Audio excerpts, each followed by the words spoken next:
padres de familia, incluso otras maestras que saben de mi experiencia, me dicen, dos preguntas. Madres de familia, maestra, ¿pongo a mi niño en kinder privado o pongo a mi niño en kinder público? Y de maestras, maestra, ¿qué pasa? ¿Por qué los niños de preescolar, generalmente egresados de un colegio, llegan a primero con muy buenas bases? Incluso con la lectoescritura, leyendo, escribiendo, sumando y restando. ¿Qué pasa con los niños egresados de escuelas públicas? Yo soy maestra hace 8 años. Duré trabajando 6 años en la educación privada, tanto como maestra y como directora. Y ahora llevo 2 años trabajando en la educación pública. Las 10 diferencias entre un jardín de niños público y un jardín de niños privado. Número 1.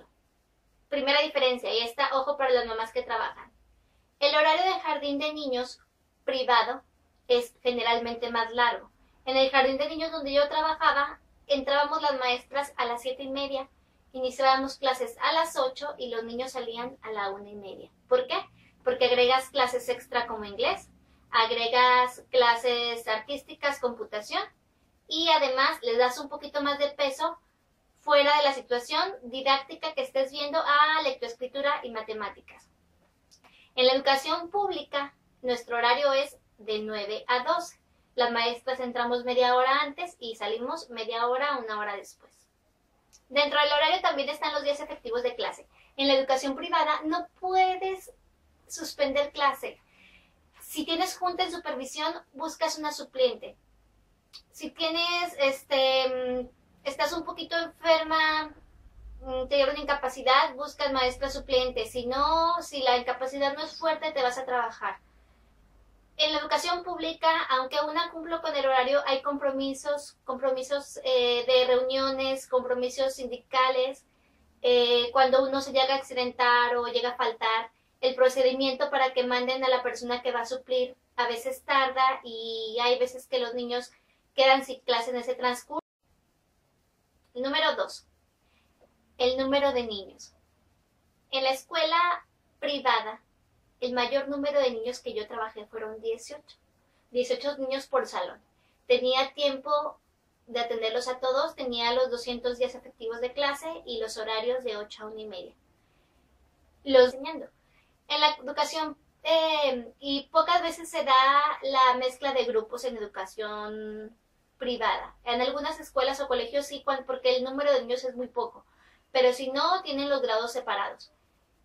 En la educación pública, en los 2 años que llevo, ya estuve trabajando en una escuela donde tuve aproximadamente casi 30 alumnos, incluso era grupo mixto. Entonces no es lo mismo, no es la misma atención, los niños que tienen hiperactividad. Número 3. Materiales, libros y sistema.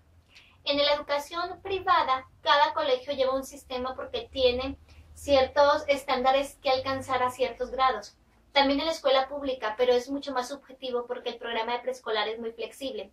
En la escuela privada el director no te pregunta, o yo como director, con mi experiencia, yo decía, en segundo, la mayoría o tu media del salón para ti, maestra, tiene que salir con tales aprendizajes. Dentro de esos aprendizajes, obviamente, iba lectoescritura, iba matemáticas.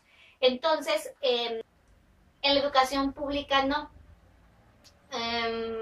Aunque el director lo exigiera, es difícil. ¿Por qué? Porque las maestras tienen mucho más número, porque el programa de educación preescolar no lo exige.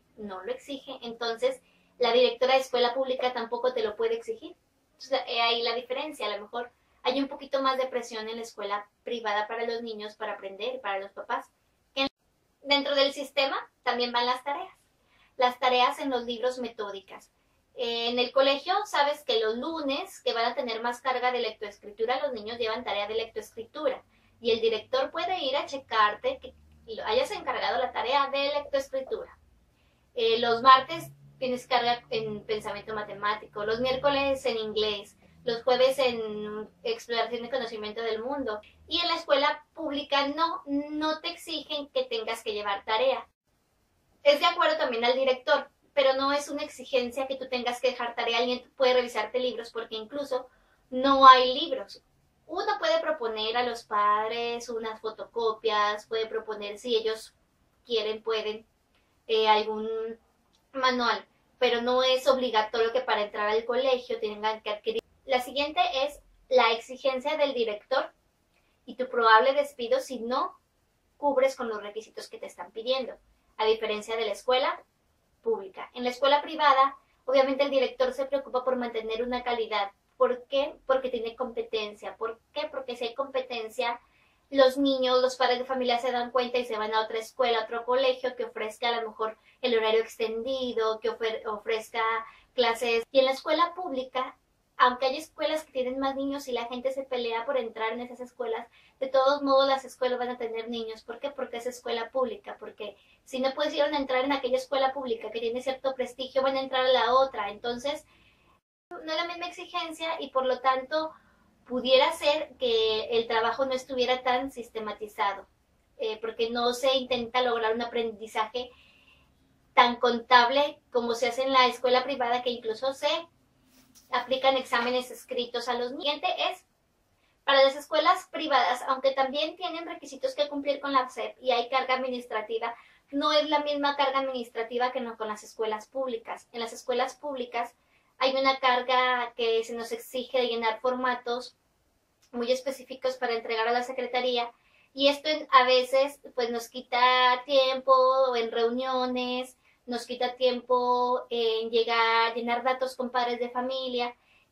En cambio, en la escuela pública, en la escuela privada, es menos la exigencia y además generalmente hay un director que no tiene grupo y el director puede llenar la papelería sin maestras. También en la escuela pública hay directores que no tienen grupo, pero cuando son jardines de niños unitarios, bidocentes o tridocentes, como en los que yo he trabajado, el director es el mismo maestro. El siguiente es la exigencia de padres de familia.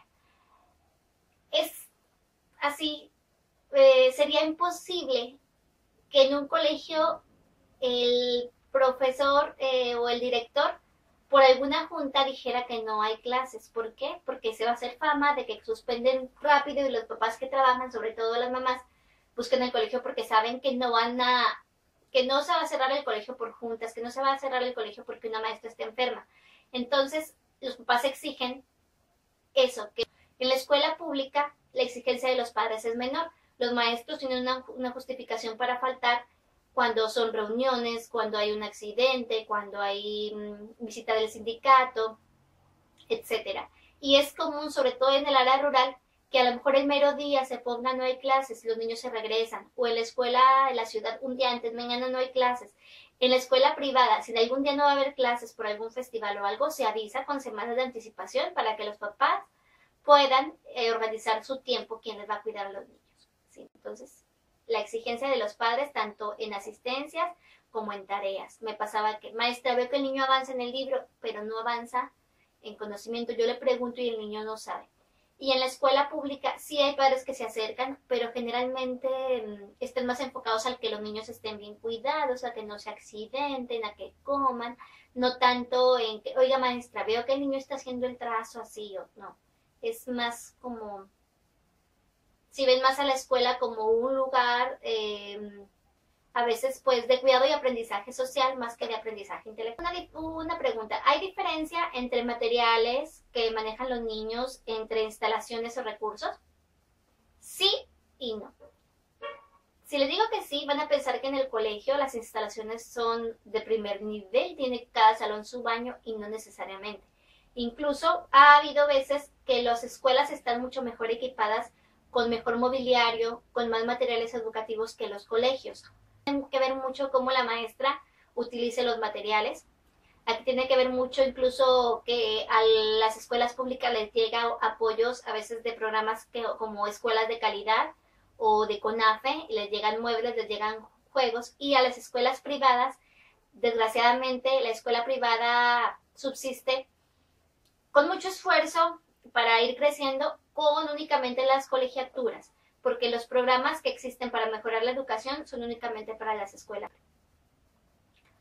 Los recursos que llegan, como dije, de la escuela privada, hay que cuidarlos mucho. Por eso las personas que trabajan en la escuela privada cuidan que los niños pues no destruyan el material, que siempre esté limpia la escuela, porque lo que entra es de colegiaturas y con eso se paga personal, mantenimiento, material, actividades.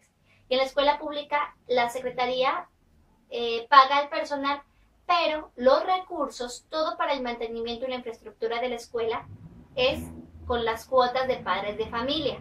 Por eso, cuando dicen que no cuotas en las escuelas, estarían dejándonos a los maestros desarmados para mantener una escuela en dignas condiciones, porque no siempre hay programas que apoyen como escuelas de calidad, no todas las escuelas entran al programa, no todas pueden entrar, tienen que cubrir ciertos requisitos. Entonces, si yo no cobro cuotas, no voy a tener crayolas. Si yo no cobro cuotas, no voy a tener para pagar la cuota supervisión. Se paga incluso a la supervisión porque las supervisiones, igual que las escuelas, el gobierno les otorga generalmente lo que son los sueldos, pero incluso su subsistencia, que las copias, lo que son los tóner, lo que son las computadoras, incluso a veces las instalaciones, se cubre con las cuotas que otorga cada escuela.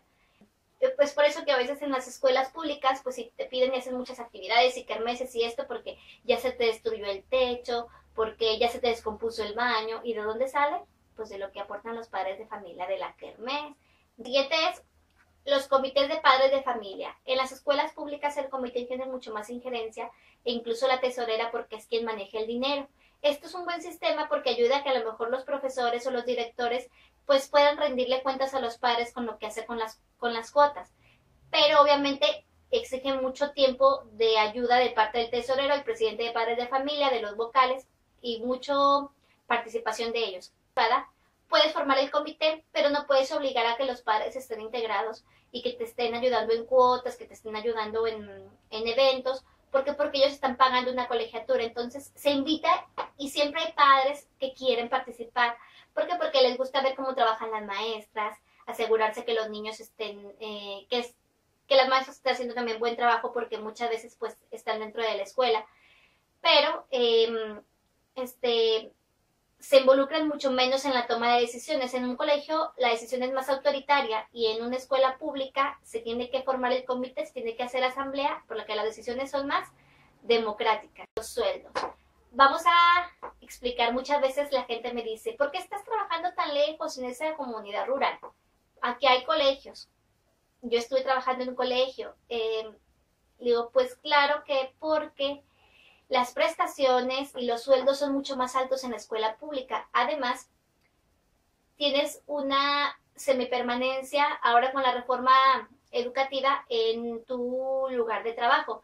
Y digo semipermanencia porque los artículos que se modificaron hablan incluso de remover del servicio o de cambiar de lugar de puesto a los maestros que no pasen los exámenes en cierto periodo, pero ese no es el tema ahorita. Entonces, tienes más seguridad en tu trabajo, el sueldo es más alto, los aguinaldos son más altos y pues hay escalafón, puedes ir subiendo, a diferencia que en la escuela privada. En la escuela privada solamente, pues a lo mejor puedes llegar a ser director, pero si en algún momento el propietario se ve con menor número de niños, si en algún momento ya no le gusta tu forma de trabajo, puede liquidarte en cualquier circunstancia. A lo mejor lo conveniente en una escuela privada sería que tú como profesor abrieras tu propia escuela privada, pero obviamente va a tardar bastante tiempo en crear un prestigio y si empiezas con muy pocos recursos para ir creciendo o invertirle, pues el crecimiento va a ser un poco más lento y también depende mucho del número de niños de la zona, de la competencia cercana, etcétera. Entonces, pues eso es todo. Lo que yo puedo opinar sobre las diferencias entre la escuela privada y la pública, entre el aprendizaje de los niños, qué es lo que influye. No es que los niños de la escuela pública, los niños, su aprendizaje sea o les lleve más tiempo, sino que el tiempo que están expuestos a experiencias de aprendizaje es menor. Las exigencias de los padres muchas veces son menores, los horarios son más cortos, los niños tienden más a faltar. Entonces, esa es la diferencia. No hay diferencia en los niños y a veces no hay diferencia en nosotros las maestras, porque yo soy de las dos escuelas. Yo soy de la privada y de la pública. Es solamente la diferencia de la estructura en un colegio y la diferencia de la estructura en una escuela pública.